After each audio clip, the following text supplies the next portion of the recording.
ओम नमो भगवते वासुदेवाय। आज के प्रसंग में आपको बताते हैं कि मृत्यु कितने प्रकार की होती है। शास्त्रों के अनुसार मृत्यु के 3 प्रकार हैं। नंबर 1 इच्छा मृत्यु, नंबर 2 अकाल मृत्यु और नंबर 3 काल मृत्यु। देखिए, इन तीनों का ही प्रकार जिस प्रकार से अलग है, उसी प्रकार के से इनके सभी कार्य भी अलग है। सुनिए, बड़ा ही दुर्लभ प्रसंग है। आज के इस प्रसंग में जो 3 प्रकार में से एक मृत्यु इच्छा मृत्यु है, हम उसे बताने वाले हैं। कल अकाल मृत्यु बताएंगे, परसों काल मृत्यु के बारे में समझाएंगे। सुनिए, अपनी इच्छा से मृत्यु को स्वीकार कर लेना मात्र इच्छा मृत्यु नहीं है, इसे तो आत्मत्याग भी कह सकते हैं, इसे आत्महत्या भी कह सकते हैं। इच्छा मृत्यु भी 3 प्रकार की होती है। नंबर 1 मृत्यु का समय आ जाने पर और यह महसूस हो मनुष्य को कि मेरी मृत्यु नजदीक है, निकट है, तो अपनी इच्छा के अनुसार अपने ढंग से देह को त्याग करना।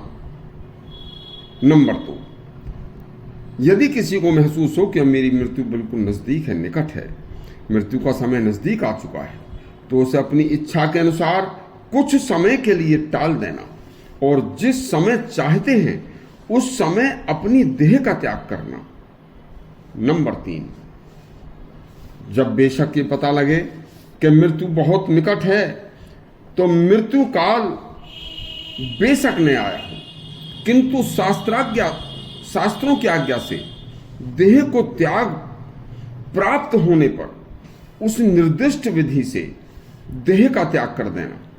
इसमें योगी प्राणों का अंत समय आने पर इच्छानुसार चर्म मृग अथवा गौ के गोबर से पृथ्वी को लीप कर उस पर सीधे बैठकर प्राणों की गति को नियंत्रित करके मल व मूत्र के द्वार को पैर की एड़ी से दबाकर अवरुद्ध करके श्वास बंद करके उदान वायु को धीरे धीरे हृदय में लाकर अपने इष्ट देव भगवान का मानसिक उच्चारण एवं स्मरण करते हुए परमात्मा में स्थित होकर मूर्धा द्वार में स्फोट करके प्राणों को निकाल देते हैं।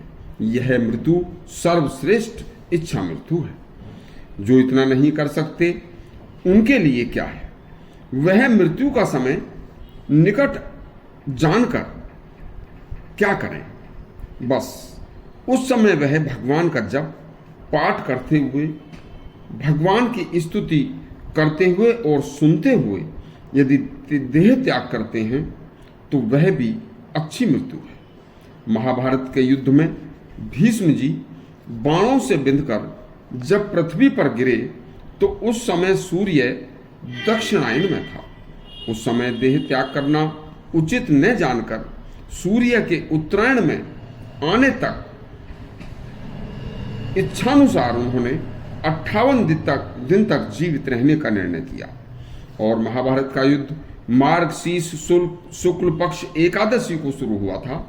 यह युद्ध के 10वें दिन पौष माह की कृष्ण पक्ष की पंचमी को भीष्म सरसैया पर गिरे थे और माघ शुक्ल पक्ष की अष्टमी को सूर्य के उत्तरायण में होने पर उन्होंने देह त्याग किया था। इसी तरह से पापों का प्रायश्चित करते हुए शास्त्रों में देह का त्याग करने का वर्णन भी है।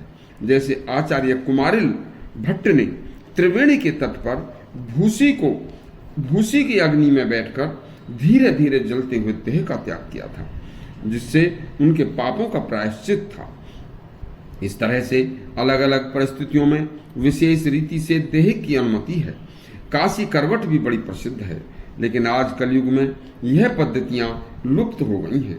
इस तरह की देह त्याग को आत्महत्या नहीं माना गया, यह आत्मदान भी नहीं है, यह शास्त्रों के अनुसार इच्छा मृत्यु है। इसे आत्महत्या का पाप नहीं होता।